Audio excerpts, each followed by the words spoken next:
5 pemain top dunia ini bisa main di timnas Indonesia, jika naturalisasi ada sejak tahun 70-an. Selamat datang para pecinta bola, di channel Timnas Update.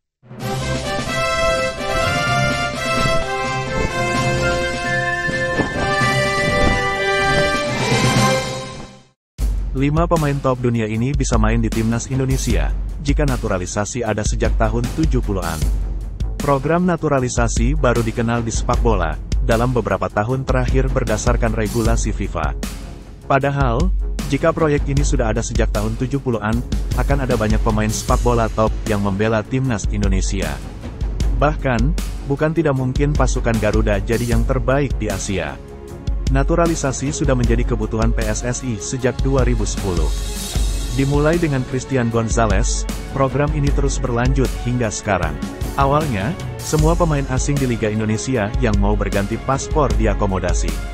Tapi saat ini, PSSI hanya memberikan slot WNI kepada pesepak bola diaspora Indonesia yang ada di luar negeri. Jika cara ini sudah dilakukan sejak lama, bukan tidak mungkin timnas Indonesia menjadi yang terbaik di Asia, dan berkali-kali ikut serta di Piala Dunia. Sebab sejarah mencatat, Indonesia punya banyak pemain diaspora, yang beberapa di antaranya jadi bintang di Eropa. Berikut adalah 5 pemain keturunan, yang bisa membela timnas Indonesia, jika istilah naturalisasi sudah dilakukan sejak tahun 70-an. Nomor 1 adalah Simon Tahamata, pemain keturunan Maluku. Simon Tahamata adalah pemain berdarah Indonesia pertama yang membela timnas Belanda. Simon Melkianus Tahamata lahir di Fort, Belanda, tanggal 26 Mei tahun 1956, dari keluarga asli Maluku. Posisinya adalah sayap kiri, dan terkenal sebagai salah satu legenda Ajax Amsterdam. Simon Tahamata menembus tim senior Ajax pada 1975, dan bermain hingga 1980. Dia mencatatkan 148 penampilan dengan 17 gol dan 33 assist.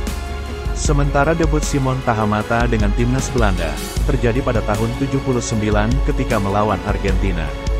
Nomor 2 adalah Ruud Gullit, pemain keturunan Maluku. Ruud Gullit adalah nama yang sangat terkenal di Indonesia pada tahun 80 hingga 90-an. Itu terjadi bukan semata karena penampilannya yang bagus bersama AC Milan, Sampdoria, Chelsea, hingga timnas Belanda, melainkan juga karena darah Maluku yang ia miliki. Ruud Gullit membentuk trio hebat bersama Frank Rijkaard dan Marco van Basten saat menjuarai Euro tahun 88, dan tampil apik di Piala Dunia tahun 90. Dengan AC Milan, berbagai gelar didapatkan, termasuk Liga Champions dan Scudetto. Nomor 3 adalah Giovanni van Bronckhorst, pemain keturunan Maluku. Giovanni van Bronckhorst adalah pemain yang sangat kental dengan Maluku. Bukan hanya darah yang mengalir, keluarga pria yang sempat melatih Glasgow Rangers itu juga mempraktekkan cara hidup orang Maluku. Bahkan, Gio sangat fasih bicara bahasa Indonesia dengan logat Ambon.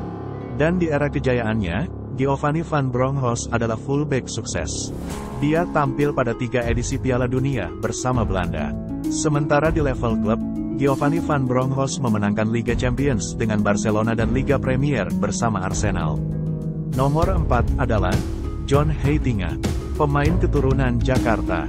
John Heitinga merupakan pemain yang berposisi bek dengan darah Indonesia yang kental.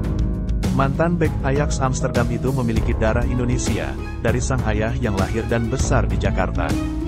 Dia membela Belanda pada Piala Dunia tahun 2010 saat menjadi runner-up. Nomor 5 adalah Robin van Persie, pemain keturunan Surabaya. Robin van Persie adalah pemain paling menakutkan di kotak penalti pada era kejayaannya.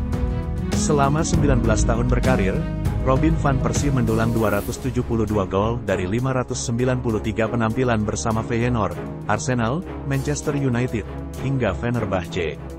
Dia juga mencetak 50 gol dari 102 penampilan bersama timnas Belanda.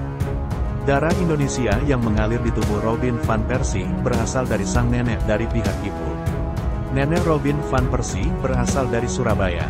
Jadi, 5 pemain top dunia tersebut bisa main di timnas Indonesia jika proses naturalisasi telah ada sejak tahun 70-an.